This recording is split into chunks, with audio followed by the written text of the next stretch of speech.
Assalamualaikum warahmatullahi wabarakatuh. Alhamdulillah dan terima kasih kepada yang sudah like dan subscribe. Semoga selalu dalam lindungan Allah dan dipanjangkan keberkahan umurnya.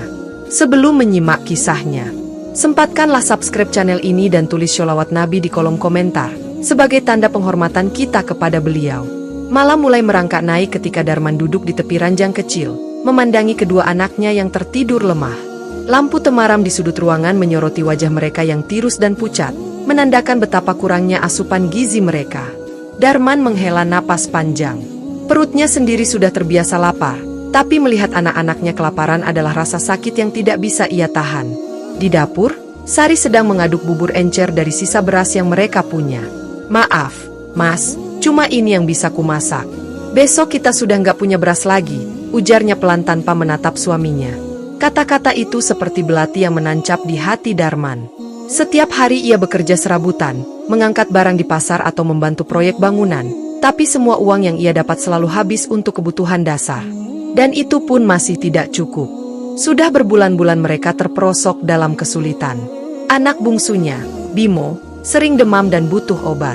Sementara anak sulungnya, Wulan, harus berhenti sekolah karena uang SPP tak terbayar. Darman merasa gagal sebagai kepala keluarga. Ia sudah mencoba segala cara, tapi kesulitan hidup tampaknya enggan pergi dari rumah mereka. "Mas, enggak apa-apa," kata Sari, seolah mengerti beban pikiran suaminya. "Kita pasti bisa lewat semua ini." Darman hanya bisa tersenyum tipis. Ia tahu istrinya berusaha menguatkan, tapi kata-kata itu terdengar kosong. Dalam batinnya, ia bertanya, "Berapa lama lagi? Sampai kapan anak-anak harus hidup begini?" Malam itu, setelah memastikan keluarganya tidur, Darman duduk sendirian di ruang tamu. Pikiran-pikirannya berputar-putar, mencari solusi yang tak kunjung datang. Hingga akhirnya, sebuah pikiran gelap muncul. Sebuah pikiran yang telah berulang kali ia coba singkirkan, tapi kali ini terasa semakin kuat. "Kalau aku mencuri, hanya sekali saja mungkin aku bisa menyelamatkan mereka." Awalnya, ia berusaha menolak ide itu. Hatinya tahu betul bahwa mencuri adalah dosa besar. Namun, di sisi lain, ia merasa tidak punya pilihan lain. Bukankah ini demi keluarganya? Demi anak-anaknya yang tak berdosa? Dengan alasan itu, ia mulai membenarkan rencana hitamnya sendiri. "Mungkin kalau aku mencuri sedikit, tak ada yang rugi. Dan keluargaku bisa bertahan beberapa hari lagi," bisiknya kepada dirinya sendiri. Dan begitulah, pada suatu malam, Darman menjalankan niat buruknya.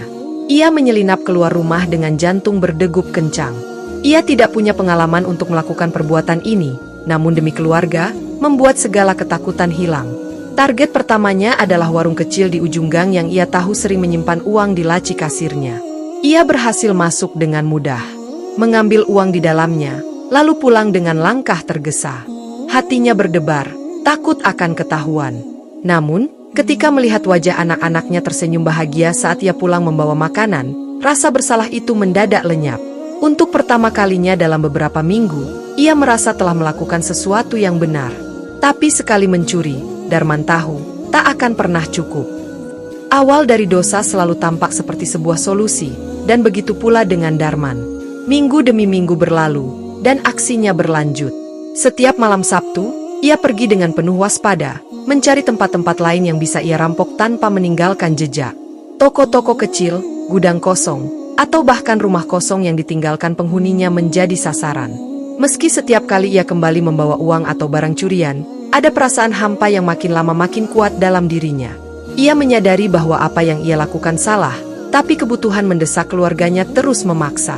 Ketika anak-anaknya bisa tertawa kembali dan Sari tidak lagi khawatir soal makanan, Darman merasa seolah-olah semua itu adalah pengorbanan yang pantas. Namun, tidak ada perbuatan dosa yang tidak membawa akibat. Darman mulai merasa dihantui oleh rasa takut setiap kali ia beraksi.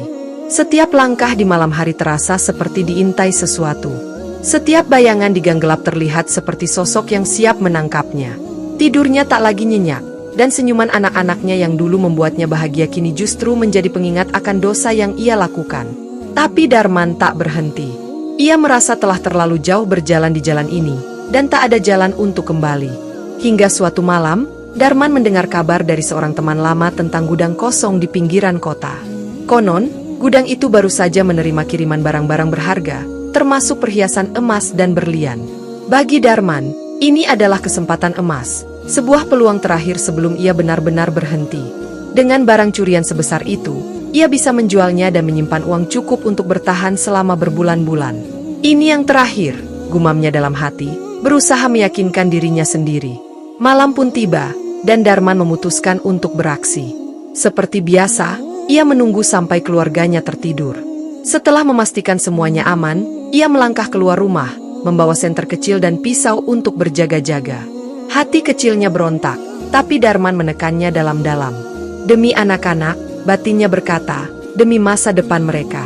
Ia tidak tahu bahwa malam itu akan menjadi titik balik dalam hidupnya. Kegelapan malam menyelimuti kota ketika Darman tiba di depan gudang tua itu. Hatinya berdegup kencang, bukan hanya karena ketegangan menanti hasil, tetapi juga rasa takut akan apa yang mungkin menantinya. Gudang tersebut terletak di pinggir kota, terlupakan oleh banyak orang, dan itu adalah alasan mengapa Darman merasa tempat ini menjadi sasaran yang tepat. Dengan teliti, ia melangkah mendekati pintu gudang yang sudah berkarat. Jari-jarinya yang gemetar mencari kunci yang ia bawa. Kunci yang didapatnya dari teman yang pernah mengintip gudang tersebut. Darman menatap sekeliling, memastikan tak ada satupun orang yang melihat. Malam itu seakan begitu sunyi, hanya suara angin dan gelegar petir di kejauhan yang menemani langkahnya. Setelah memutar kunci, pintu terbuka dengan suara berdecit, menambah ketegangan di hatinya. Darman melangkah masuk ke dalam kegelapan. Dengan senter kecil di tangan, cahaya redup menerangi dinding-dinding kayu yang rapuh. Bau lembab dan debu menyergap hidungnya. Ia menyesap napas dalam-dalam, berusaha menenangkan diri. Di dalam gudang, ia melihat beberapa kotak dan tumpukan barang-barang tak terpakai.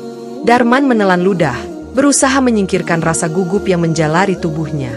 Namun, saat matanya menangkap kilauan di sudut ruangan, harapannya kembali berkobar. Di sana, sebuah kotak kayu besar tersimpan di atas rak, terbuat dari kayu gelap dan tertutup debu tebal. Ini pasti dia, gumamnya. Dengan sigap, ia mengangkat kotak itu. Ternyata cukup berat, menandakan bahwa isinya pasti berharga. Darman mencoba membukanya, tetapi tutupnya terlalu rapat. Hatinya berdebar. Keringat mulai membasahi dahinya. Ayo, ini untuk keluargaku, katanya dalam hati. Dengan semangat yang terbarui, ia mengabaikan rasa takut dan terus berusaha membukanya. Akhirnya, kotak itu terbuka, dan Darman tak percaya dengan apa yang dilihatnya. Perhiasan emas, kalung berlian, dan cincin berkilau terhampar di hadapannya. Matanya membesar, rasa lapar akan kekayaan dan harapan untuk keluarganya menyatu menjadi satu. Ia meraih beberapa perhiasan dan menyimpannya di dalam tas yang ia bawa. Namun, dalam keterbawaannya, ia tidak menyadari bahwa di belakangnya, sebuah bayangan muncul. Sebuah sosok yang tak terlihat membuatnya terkejut. Darman menoleh. Namun tidak ada siapa-siapa. Ketakutan mulai merayapi hatinya, tetapi ia berusaha mengabaikannya. Mungkin hanya perasaannya saja. Namun, saat ia berbalik untuk pergi, tiba-tiba kegelapan di dalam gudang mengerang. Sesuatu terasa salah. Darman merasakan getaran aneh di sekelilingnya. Dan sebelum ia bisa merespons, rasa sakit yang luar biasa tiba-tiba menjalar di kedua tangannya. Ia menjerit, tapi suara itu teredam dalam keheningan malam. Tidak, tidak, teriaknya, melihat kedua tangannya yang terputus, terjatuh ke lantai dengan bunyi berdebum. Darah mengucur deras dari pergelangan tangannya, dan rasa sakit yang sangat menyakitkan membuatnya terjatuh. Ia menggeliat, berusaha menahan rasa sakit yang tak tertahankan. Dalam pandangan yang semakin kabur, ia teringat akan anak-anaknya, wajah-wajah kecil yang selalu menantinya pulang. Aku tidak bisa mati di sini, bisiknya. Tidak sekarang. Aku harus kembali. Darman merasakan kegelapan menyelimutinya, dan sepertinya ia tak bisa melawan lagi. Rasa sakit membuat tubuhnya lemas, dan akhirnya, semuanya menjadi gelap. Dalam kegelapan itu, suara-suara samar berbisik, dan Darman merasa seperti terperangkap di antara dunia nyata dan alam lain. Ketika Darman terbangun, ia merasakan sesuatu yang aneh. Tubuhnya terasa ringan, seolah beban yang selama ini membebani telah diangkat. Namun, saat ia membuka mata, ia mendapati dirinya masih berada di dalam gudang. Dengan penuh harapan, ia memeriksa tangannya. Kedua tangannya, seharusnya terputus, kini utuh kembali, tanpa bekas luka, tanpa rasa sakit. Kejadian itu membuatnya bingung. Apa yang terjadi? Apakah ini mimpi? Tanyanya dalam hati, sambil mengusap wajahnya dengan kedua tangan. Namun, saat ia mengingat peristiwa yang baru saja terjadi, rasa ketakutan kembali menggerayangi hatinya. Tiba-tiba, sosok bayangan yang ia lihat sebelumnya muncul kembali, namun kali ini, ia tampak lebih jelas. Seorang kakek tua dengan janggut panjang dan tatapan yang penuh kasih. Darman merasa seperti mengenali sosok ini, tetapi ia tidak bisa mengingat dari mana. "Anakku, sudah saatnya kau mendengarkan," kata kakek itu, suaranya lembut namun tegas. "Apa yang kau lakukan bukanlah jalan yang benar." Darman tertegun, tak bisa berkata-kata. Pandangan kakek itu seolah menembus jiwanya, mengungkapkan segala kesalahan dan dosa yang telah dilakukannya. "Bertaubatlah," lanjut kakek itu. "Keluargamu menantimu, dan masih ada kesempatan untuk berubah." Kata-kata itu menggema di dalam hati Darman. Ia merasa seolah dibangunkan dari tidur yang panjang. Namun, sebelum ia bisa menjawab atau meminta penjelasan lebih lanjut, sosok kakek itu mulai memudar. Darman berusaha meraih, tetapi tangan dan tubuhnya tidak mampu bergerak. Dalam detik-detik terakhir, ia merasa ada yang menariknya kembali ke dunia nyata. Ketika semuanya berakhir, ia terbangun dengan napas tersengal-sengal. Kini, kegelapan malam dan kesunyian menyelimutinya, tetapi satu hal yang pasti, ia merasa lebih hidup daripada sebelumnya, seolah ada harapan baru yang membara di dalam dirinya. Dengan penuh tekad, Darman bangkit dari tempatnya. Ia harus pulang. Darman berdiri terhuyung-huyung di dalam gudang yang gelap, berusaha mengumpulkan kekuatan. Rasa sakit yang tadi melanda kini telah sirna, dan jari-jarinya yang semula terputus kini utuh kembali. Ketidakpercayaan memenuhi hatinya. Apakah itu benar-benar terjadi? Dia mencoba mengingat semua yang telah berlalu, termasuk sosok kakek tua yang memberinya peringatan. Dengan langkah hati-hati, Darman melangkah keluar dari gudang. Malam masih gelap, tetapi langit mulai menampakkan bintang-bintang yang berkilauan.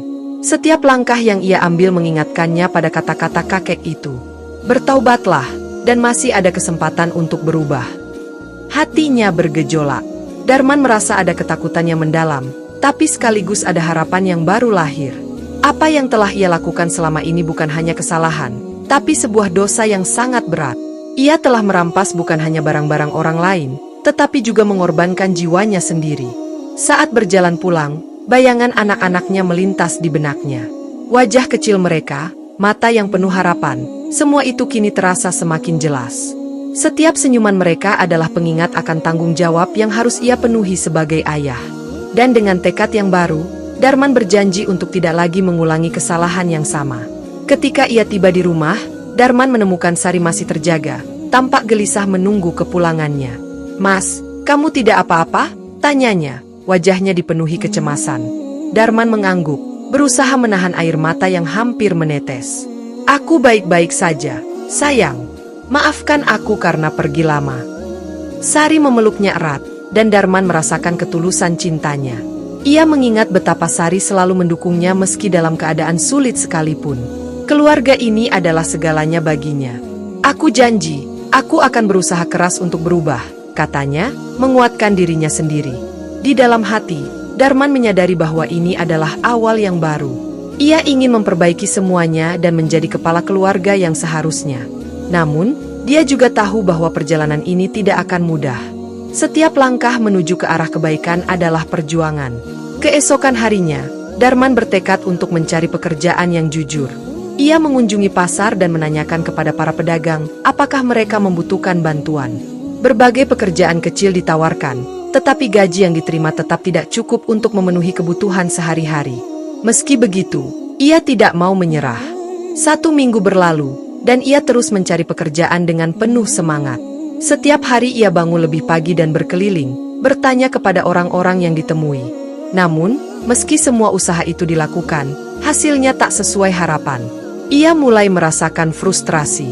Suatu sore, saat Darman kembali dari pasar dengan langkah lunglai, ia bertemu dengan tetangga yang pernah dikenalnya, Pak Haris.